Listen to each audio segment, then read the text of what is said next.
ಎಲ್ಲರಿಗೂ ನಮಸ್ಕಾರ.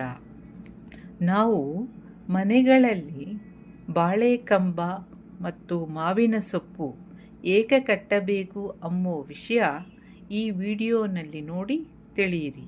ಹರೇ ಶ್ರೀನಿವಾಸ.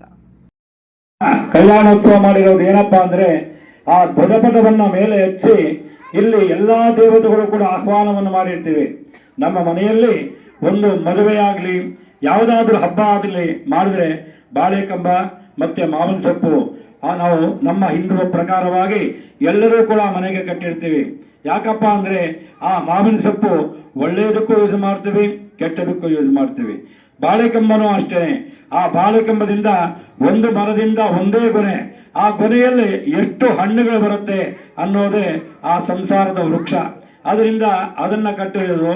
ಅನಂತರ ಆ ಮಾವಿನ ಸೊಪ್ಪು ನಾವು ಹಸಿರಾಗಿ ಕಟ್ಟಿದ್ದಾಗ ಆ ಹಸಿರಿನಲ್ಲಿ ಎಲ್ಲ ನಮ್ಮ ಪೂರ್ವಿಕರು ಅಂದ್ರೆ ತಂದೆ ತಾಯಿ ಅಜ್ಜಿ ತಾತ ಯಾರಾದರೂ ಇರ್ತಾರಲ್ಲ ಅವರನ್ನ ನಾವು ಒಂದು ಮದುವೆ ಮಾಡಬೇಕಾದ್ರೆ ನಾಂದಿ ಅಂದ್ರೆ ನಾವು ದೇವ್ರ ಕಾರ್ಯ ಮಾಡಬೇಕು ಪತ್ರಿಕೆ ಪೂಜೆ ಮಾಡಬೇಕು ಅಂತೀವಲ್ಲ, ಅದು ಏನಪ್ಪಾ ಅಂದ್ರೆ ನಮಗೆಲ್ಲರಿಗೂ ಕೂಡ ಒಳ್ಳೆಯದನ್ನು ಮಾಡಿ ನಿರ್ವಿಘ್ನವಾಗಿ ಇದೆಲ್ಲವೂ ಕೂಡ ನಮಗೆ ನೆರವೇರಿಸಿಕೊಡಬೇಕು ಅಂತ ಭಗವಂತನ ಕೇಳಿದಾಗ ಅವರು ತಮ್ಮ ಪಿತೃಗಳೆಲ್ಲನೂ ಕೂಡ ಆ ಸಮಯದಲ್ಲಿ ಅಲ್ಲಿಗೆ ಕಳಿಸಿರ್ತಾರೆ.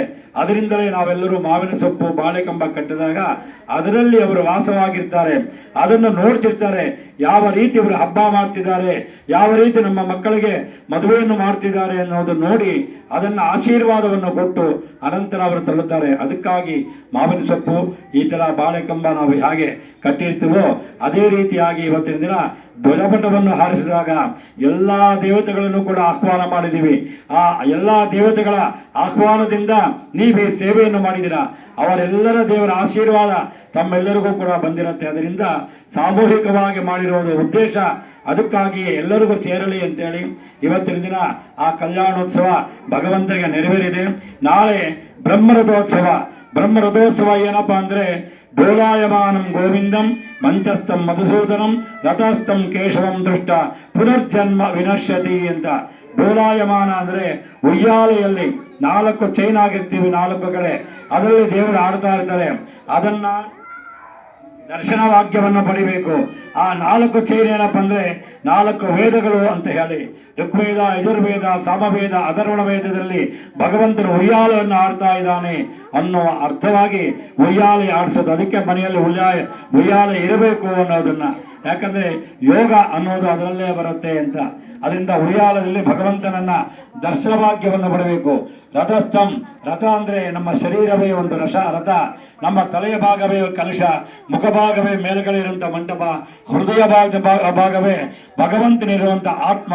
ನಮ್ಮ ಆತ್ಮ ಭಗವಂತನಲ್ಲಿ ಆತ್ಮ ಸೇರಿಸಿ ಭಗವಂತನ ಪ್ರಾರ್ಥನೆ ಮಾಡೋದಕ್ಕಾಗಿ ಆ ಹೃದಯ ಭಾಗದಲ್ಲಿ ಇರುವಂತ ಭಗವಂತನನ್ನ ಅಲ್ಲಿ ಕೂರಿಸಿರ್ತೀವಿ.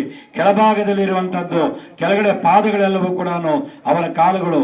ನಾವು ಮಾಡಿರುವಂತ ಎಳೆಯುತ್ತಿರುವಂತ ಎಲ್ಲ ಹಗ್ಗಗಳಿದೆಯಲ್ಲ, ನಾವು ಮಾಡಿರುವಂತ ಪಾಪ ಪುಣ್ಯಗಳು, ಆ ಪಾಪ ಪುಣ್ಯಗಳ ಹಗ್ಗವನ್ನ ಇಟ್ಟುಕೊಂಡು ನಮ್ಮ ಮನಸ್ಸು ಪರಮಾತ್ಮನ ಹತ್ರ ಸೇರಿಸಿ, ಹೇ ಭಗವಂತ, ನನ್ನ ಆತ್ಮ ನಿನ್ನಲ್ಲಿ ಸೇರಿಸಿದ್ದೀನಿ, ನನ್ನನ್ನು ಒಳ್ಳೆಯ ದಾರಿಯಲ್ಲಿ ಕರ್ಕೊಂಡು ಹೋಗು ಅಂದ್ರೆ ರಾಜಬೀದಿಗಳಲ್ಲಿ ಹೇಗೆ ಎಳಿತೀವೋ ಅದಕ್ಕೆ ಅಕ್ಕಪಕ್ಕ ದಾರಿಗಳಲ್ಲೂ ಅದು ಮಾಡಿದೀರಾ, ಕೆಟ್ಟ ಕೆಲಸವನ್ನು ಮಾಡಿದೀರಾ, ಒಳ್ಳೆಯ ದಾರಿಯನ್ನು ಕರ್ಕೊಂಡು ಹೋಗೋದಕ್ಕಾಗಿ ಹಗ್ಗಗಳಿಟ್ಕೊಂಡು ನಾವು ಮಾಡಿರುವಂತಹ ಪಾಪಗಳೆಲ್ಲವ ನಶಿಸಿ ಎಲ್ಲರನ್ನೂ ಕೂಡ ನಮ್ಮನ್ನ ಉದ್ಧಾರವನ್ನು ಮಾಡುವಂತ ಎಳೆಯುವಂತಹದ್ದೇ ರಥ.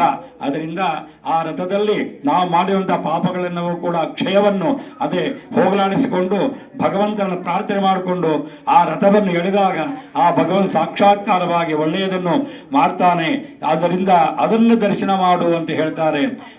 ಮಂಚಸ್ಥಂ ಮಧುಸೂದನಂ ಅಂತ. ಮಂಚದಕ್ಕೆ 4 ಕಾಲುಗಳಿರುತ್ತೆ. ಇವಾಗ ಕಾಲುಗಳಿಲ್ಲ ಬಿಡಿ, ಮುಂಚೆ ಎಲ್ಲ 4 ಕಾಲುಗಳೇ ಇರ್ತಾ ಇದೆ. ಎಲ್ಲ ನಮ್ಮ ಹೇಳ್ತಾರೆ ತಾತ ಮುತ್ತಾದ ಕಾಲದಿಂದ ಈ ಮಂಚದಲ್ಲೇ ನಾವು ಶಾಸ್ತ್ರ ಮಾಡ್ತಿದಿರೋದು ಅಂತ ಹೇಳ್ತೀವಿ. ಅದೇ ರೀತಿಯಾಗಿ ಆ ಶಾಸ್ತ್ರಕ್ಕಾಗಿ 4 ಕಾಲುಗಳಿರುತ್ತೆ. ಅದರಲ್ಲಿ ಭಗವಂತನಿಗೆ ಶಯನೋತ್ಸವವನ್ನು ಮಾಡ್ತಾ ಇರ್ತೀವಿ.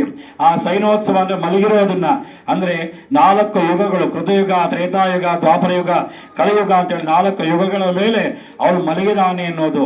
ಅದಕ್ಕೋಸ್ಕರವಾಗಿ ಆ ಶಯನೋತ್ಸವವನ್ನ ದರ್ಶನವನ್ನು ಮಾಡಬೇಕು ಅಂತ ಹೇಳಿರ್ತಾರೆ. ಈ 3 ಕೂಡ ಈ ರಥೋತ್ಸವದಲ್ಲಿ ದರ್ಶನ ಭಾಗ್ಯವನ್ನು